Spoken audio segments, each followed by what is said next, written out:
여러분 반갑습니다. 하나님의 은혜가 여러분 가운데 충만하기를 간절히 기원합니다. 기도하겠습니다. 주님 감사합니다. 하나님 은총을 깊이 저희들이 사모하온데 말씀이 육신이 된 것처럼 우리 가운데 믿음이 삶으로 나타날 수 있도록 도와주시옵소서. 예수님 이름으로 기도하옵나이다. 아멘. 오늘 우리에게 주신 하나님의 말씀은 창세기 22장 지난번에 이어서 3절 4절 여러분에게 봉독하겠습니다. 아브라함이 아침에 일찍 일어나 나귀의 안장을 지우고 두 종과 그의 아들 이삭을 데리고 번제에 쓸 나무를 쪼개어 가지고 떠나 하나님이 자기에게 일러주신 곳으로 가더니 제3일에 아브라함이 눈을 들어 그것을 멀리 바라본지라. 아멘.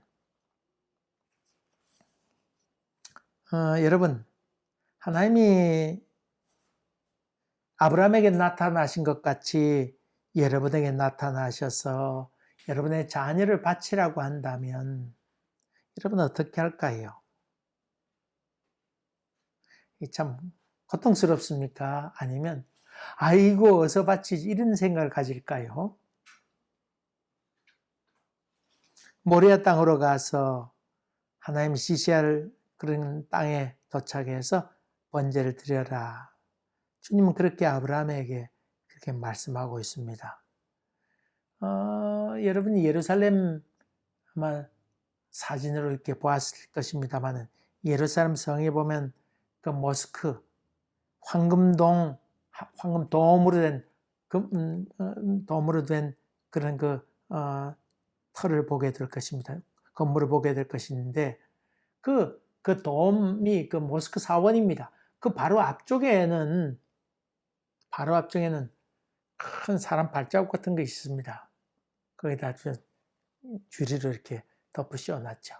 그 큰 발자국인데 그것이 바로 모하마드가 승천했다고 하는 그런 것으로 알려지고 있죠. 바로 거기입니다. 그 돔 있는 곳이 예루살렘 성전이 있은 것인지 그 발자국이 있는 곳이었는지 어떻게 정확하게 구분 없습니다만 바로 바로 앞마당이니까 그것이 바로 지구의 축이라고 그렇게 생각하고 있습니다. 그래서 이슬람교에서는 그 모하메드가 승천한 것이니까 이슬람교로 봐서도 성지에 해당되고 또 그 돔인지 아니면 발쪽인지 그 부분 거긴데 거기에 이 아브라함이 이삭을 바치던 곳이면서 동시에 예루살렘 성전이 있던 곳, 바로 제 번제로 드렸던 곳을 성전으로 만들었죠. 성전터로 삼았지요. 그러니까 유대교로 봐서도 성지라고 그렇게 볼 수 있죠. 볼 수 있습니다만은 어쨌든 간에 그곳까지 올라가게 되는데 이제 아브라함이 일찍 일어나서 나귀의 안장을 올리고 두 명의 종과 그의 아들 이삭을 데리고 번제에 쓸 나무를 잘 준비했습니다. 아마 일찍 일어났던 이유 중에 하나는 갈 길이 머니까 아침 일찍 일어났다고 볼 수 있겠고 장작 준비하라고 그 종들에게 일을 시켜야 될 거 아니요. 그러니까 일찍 일어나서 그랬겠고 또 한 가지 있습니다. 여러분 어떻게 생각해요? 아들을 바치라고 그랬으면 아브라함이 밤새 잠을 잤을까요? 못 잤을까요? 이야, 이 아브라함이 맨정신으로 무슨 생각을 했을까? 아들을 죽이라고 하는 건데 여러분 솔직히 해서 바치라고 하는 말은 거룩한 말로 바치라고 하는 말이지 달리 얘기한다 그러면 죽이라 그 말 아니에요? 그런 말 들었으면 아브라함이 아이고 내일 바치지 하고는 꿀꿀 잠을 잘 잤을까요? 아니면 이 꿈인지 아닌지 자기 몸도 꼬집어 보거나 이거 참 어떻게 이럴 수가 있나 그런 고민하지 않았을까요? 여러분 어떻게 생각해요? 지난번에 얘기한 것처럼 키에르케고르 같은 사람은 하나님이 하나님의 명령을 받던 아브라함이 과연 온전히 잠을 잘 수 있었을까? 내가 하나님께로부터 명령을 받았는데 이 명령이 환청은 아니었을까? 내가 잘못 듣지 않았을까? 지나가는 바람 소리를 그렇게 들은 것 아닐까? 여러분요, 낚시해 보니까요, 사람들이요, 뭔가 물고기가 낚기를 바라는 마음에서 바다를 자꾸 쳐다보고 있잖아요. 고기는 낚이지 않아요.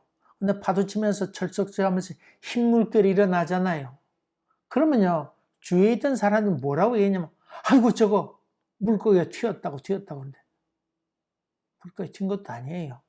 파도가 좀 쳐서 흰 물결이 났을 뿐인데, 자꾸 쳐다보면 물고기가 튄 것처럼 보여져요, 실제로.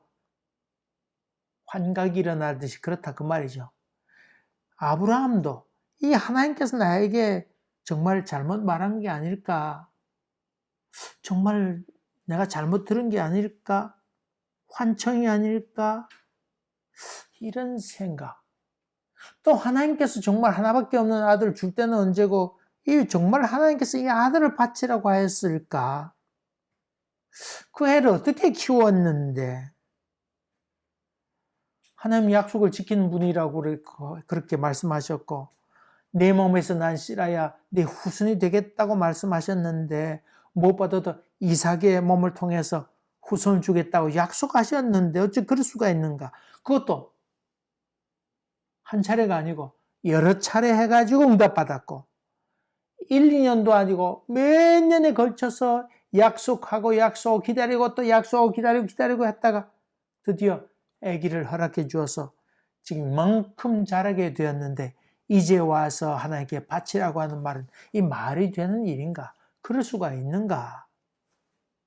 의심을 넘어서서 마음의 분노도 일어나게 되고, 그럼 하나님 약속은 뭐 수능틀이란 말인가?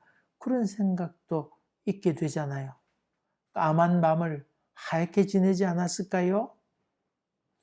또 하나 여러분 한번 생각해 보세요. 이 아브라함이 그 아내 사라에게 하나님께서 금방 이 이삭을 바치라고 그랬다고 그런 말 했을까요? 안 했을까요? 아내 사라에게. 만약에 사라에게 그 말 했다 그러면 사라가 어떻게 반응하였을까요? 하나님을 원망했을까요? 아, 그럴 리가 없다. 하나님이 그럴 리가 없다고 그랬을까요? 아이고, 그 당신 잘못 들었으니까 지킬 필요 없다고 그랬을까요? 울고 불면 난리 나지 않았을까요? 그리고 당신 정말 내일 정말 이삭을 데리고 갈 거냐고. 내 죽었으면 주겠지 못 들어간다고. 어떻게 얻은 아들인데 그러지 않았을까 이런 생각을 합니다. 어쨌든 아브라함이 그 사라에게 아마 얘기하진 않은 것 같아요. 만약에 했다면 사라가 밤새도록 잠 못 자고는 이 남편이 정말 이삭을 데리고 가나 그렇게 아마 여겨보지 않았을까요? 근데 아브라함이 일찍 일어나서 준비해가지고 떠나온 것으로 봐서 아마 사라에게는 얘기하지 않은 것 같습니다. 이런 상상을 하면서 또 좀 더 넘어가 봅시다. 이 아브라함이 이삭을 데리고 3일간에 걸쳐서 오게 되니까 드디어 모리아산이 보이게 됩니다. 모리아산 지금으로 보면 예루살렘 성 있는 곳이니까 멀리 이렇게 쳐다보이는 그런 곳이라 볼 수 있죠. 몇 킬로 정도 거리가 다와가는 가운데 있다. 그렇게 볼 수 있죠. 부엘세바에서 이 모리아산 예루살렘까지 한 70 몇 킬로 정도 되었으니까 3일길이란 말이 거반 맞는 이야기지요. 한여름 때 햇빛 내리칠 때는 움직이지 못하잖아요.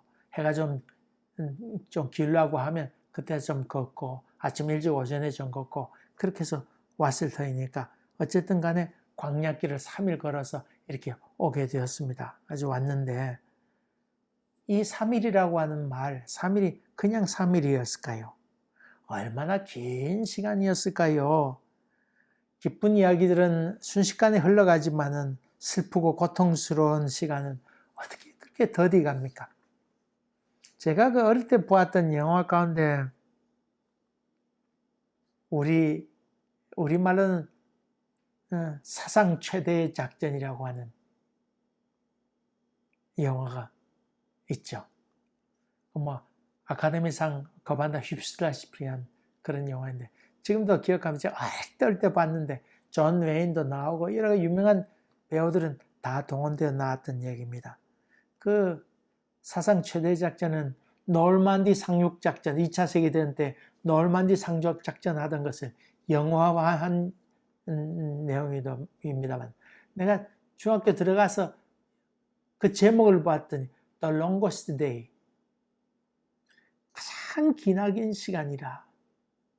그래, 상륙작전하는 그 작전하는 과정 가운데 해상을 통해서 배가 한포 사격을 막 퍼붓고는 그 다음에 상중 타고 해병대들이 막 오고 그 다음에 거기 있던 배들이 해변가에 정박하면서 이것저것 저쪽 해변가를 통해서 탱크도 내리고 그러면서 독일군은 총알세를 퍼붓고는 그 수많은 사람이 죽어가고 또 비행기로는 글라이더를 통해서 거기 공수부대 요원들을 떨어뜨리고 어떤 비행기는 총 맞아가지고 그냥 사람들 다 태운 것이 땅에 처박히기도 하고 그 낙하산 타고 내리는데 벌써 아래쪽에 총 쏘니까 낙하산 타고는 그대로 총 맞은 사람도 있고 아직 그 장면 가운데 잊혀지지 않은 것은 떨어졌는데 바람 잘못 맞아가지고는 우물 안에 들어가게 되는데 그 낙하산이 그 큰 낙하산이 둘러싸고 있었지만 사람이 우물 안에 점점점 빠져들어가는 그런 장면도 지금도 기억하고 있습니다. 그리고는 높은 나무에 걸리고 또 높은 집 지붕에 걸려서 있는 동안에 총 맞아 죽는 사람도 있고 롱고스데이 그러니까 노르만디 상륙작전하면서 있었던 하루에 있었던 그 긴 하루 그것을 영화화한 영화였습니다. 수많은 사람이 죽잖아요. 그걸 보면서 이야 참 전쟁이란 무엇인가 그런 생각을 했습니다. 여러분 우리말 가운데는 빈병이 효자 없다는 말이 있는데 참 이 긴 3일 동안의 시간이 아브라함에게는 얼마나 고통스러운 시간이었을까요? 성경에는 많은 믿음의 인물들이 나옵니다만은 생명을 바치는 예언자들도 나오고 고난받는 예언자도 많이 나오잖아요. 예레미야 같은 경우도 그렇고 또 오늘 자기 아들을 바친 아브라함의 이야기도 나오고 또 욥의 고난도 나옵니다만은 저는 성경에 나오는 인물 가운데 참 믿음의 사람이라고 얘기할 수 있는 정말 믿음의 사람이라고 얘기할 수 있는 사람을 한 사람 든다고 하면 노아라고 봅니다. 노아 방주를 만들면서 며칠 뚝딱 만들면 됩니다만 그것을 100년 동안 만들었다고 하는 게 쉬운 일입니까? 언제 하나님께서 응답할지 모르는데 비가 언제 쏟아질지 모르는데 그것을 계속 만들고 있었던 노아 온갖 주변에 있는 사람으로부터 멸시를 받았지 않았을까요? 저 사람 미쳤다 뭐 온갖 얘기 다 듣고 야 너가 뭐가 그렇게 뭐 믿음 있다고 이루어지지 않을 걸 그렇게 믿고 있느냐 그런 온갖 잡다한 얘기도 다 들었을 텐데 그 긴 시간을 여전히 하나님을 신뢰하면서 방주를 만들었다고 하는 것. 참 노아는 그런 점에서 참 믿음의 사람이라 저는 그런 생각을 늘 합니다. 3일길을 회의하고 질문하고 그럼 하나님 정말 사실입니까? 그런 질문도 하지 않았을까요? 또 자기 속마음을 이삭에게도 얘기하지 못하고 같이 동행해가는 이 종에게도 얘기하지 못했을 거 아니에요. 지금 아들을 이 이삭을 바치러 간다 그러면 이 영감님 노망 들었나 얘기할 것이고 이삭에게 얘기한다 그러면 이삭도 온전한 정신으로 그럴까 자기 아버지에 대한 의심도 하지 않았을까요? 그래서 종들도 같이 가지만 이삭에게도 말도 못하고 종들에게도 말도 못하는 그런 아주 벽 앞에 서 있는 3일간의 아브라함의 모습. 여러분 종종 그 소울메이트라 영혼의 친구다. 아니면 멘토다. 영적 스승을 찾는다. 어려울 때 마음을 나눌 수 있는 그런 사람의 도움을 필요로 하는 것이 인간이다. 그것도 참 귀한 좋은 일이죠. 그러나 여러분, 그런 소울메이트나 아니면 멘토가 없어도 홀로 잘 믿음 안에 견딜 수 있다고 그러면 좋은 영성의 사람이라고 볼 수 있지요. 종종 그런 사람이 없으면 안절부절해하고 도무지 견디지 못하고 자기가 막 찾아 나서고 답답해하고 괴로워하는 사람도 종종 보게 되는데, 이런 사람은 사실 아직 영적 생활에 출발도 못했다고 볼 수 있지요. 멀어도 한참 멀었다고 볼 수 있습니다. 언젠가 제가 부목사가 되고 목사 안수 받고 몇 년 이렇게 지났는데, 신방 가서 아주 그 안수 집사님 집에 신방 갔었는데 참 신앙에 대해서 말도 안 되는 얘기를 하고는 몹시도 실망스러웠습니다. 아이고, 참 어떻게 안수 집사라는 사람이 저럴 수 있을까, 그런 생각을 하였지요. 그때 우리 처음 이제 부목사들이 다 운전을 처음 배웠을 텐데, 운전 배워가지고는 우리 오늘 후에 신방 저녁에 마치게 되면, 대신방 다 마치게 되면 어디로 모이세요. 그래가지고 같이 모여서 교회를 오려고 그렇게 하던 중이었습니다. 그래서 그 시내에서 만나기로 했던 그 이승태 목사님이라고 목사님 계셨는데, 이승태 목사님하고는 같이 차를 타고 이렇게 오는 중이었습니다. 그래서 오늘 있었던 신방 얘기를 하면서 목사님, 아이고 참 어떻게 예수 믿는 사람이 그럴 수 있느냐고, 너무 실망스럽다고 그러면서 아주 열불 올려서 그 얘기를 자청을 쭉 얘기했습니다. 그때 무슨 얘기인지 지금 기억은 없습니다만, 어쨌든 차 타고 오면서 그 우리 이승태 목사님 그분에게 한참 열을 내며 얘기했더니, 그 이승태 목사님이 얘기 듣고 허허허 웃더니 이렇게 얘기하는 겁니다. 사람에게 실망할 정도이면 아직 멀었다고. 어이구, 사람이 원래 그런 건데, 사람이 그런 건데, 사람에게 실망했다고 할 정도면 아직 목사 되긴 틀렸다. 그런 말로 그냥 들렸습니다. 아이고, 그 말이 얼마나, 그때 제가 한 36 정도 됐나, 그때쯤 됐었습니다. 근데 그분이 그런 얘기하는 얘기를 듣고는 충격을 받았죠. 그 이후로 저는 사람에 대해서 절대 실망한다고 하는 얘기를 하지 않습니다. 이런저런 일을 만나고 몹시도 실망스러운, 참 말하기도 싫은 그런 일들을 목격한다 할지라도 사람에 대해서 그렇게 실망하지 않습니다. 그 이유는 내가 실망하면 멀어도 한참 먼 사람이 되잖아요. 그래서 그 이후로는 실망하지 않았습니다. 여러분, 사람이나 원래 그렇잖아요. 원래 그렇습니다. 원래 인간이 그런 것이니까 거기에 대한 인간의 이해를 여러분이 하시면 아마 여러분 영성생활에 도움이 되리라 생각됩니다. 주변에 누가 있어야 되는 것 아닙니다. 아무도 없어도 주님과 좋은 관계를 맺어 나갈 수 있는 사람이 사실 영적인 사람이라 볼 수 있지요. 이번 코로나 바이러스 내에서 교회 출석도 못하고 이렇게 있지요. 그러면서 뭐 이런저런 얘기하는데 답답하니 어떠니 그런 얘기하는데, 여러분 이런 일 당할 때 조용히 혼자 있을 수 있다 그러면 여러분은 좋은 믿음의 사람이라고 볼 수 있습니다. 그렇지 않고 참지 못하고 견디지 못해서 우왕좌왕하거나 불안해하거나 그렇다 그러면 여러분은 어쩌면 습관성 교인이거나 정말 참으로 하나님을 만난 경험이 없거나 그럴 수가 있다고 하는 것을 여러분이 염두에 두세요. 하나님은 당장 아들을 바치라고 얘기하지 않고 3일 길을 가서 하나님께 바치라고 장소를 이렇게 정해주게 됩니다. 이 3이라고 하는 숫자라고 하는 것은 하늘의 숫자지요. 다시 말하면 하늘의 완전수라고 얘기할 수 있습니다. 3층천이지요. 3층천. 그러니까 영적으로 영적으로 최고의 기간, 이 영적으로 최고의 기간을 거치도록 그렇게 하나님께서 이 아브라함에게 시험하셨다고 하는 것입니다.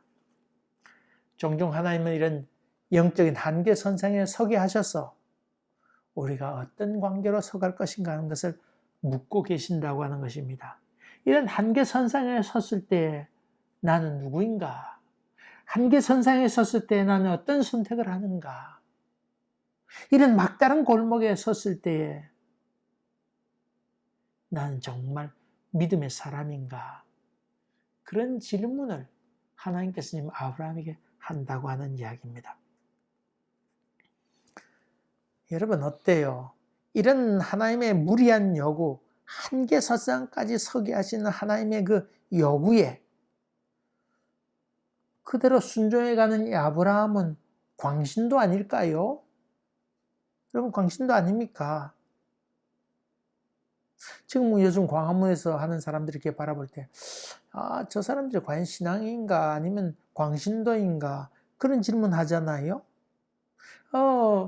지난번 요 앞에 여러분에게 물었습니다. 이 아브라함이 이삭을 바치는 사건은 이 많은 사람들에서 곡해되기도 하는 그런 말씀이다. 그런 말씀을 여러분에게 드렸는데 여러분 어때요? 이 아브라함은 광신도 아닐까요? 제가 세례문답을 하게 되면 꼭 제가 많이 하였습니다. 맨 마지막에 세례문답 공부 다 한 다음에 문답 공부도 물론 시키지만 제가 맨 마지막에 그 문답을 제가 많이 했습니다. 제가 꼭 할 수 몇 건 제가 하고 제가 거반다 했으니까 뭐 몇백 명은 됐으리라 생각됩니다.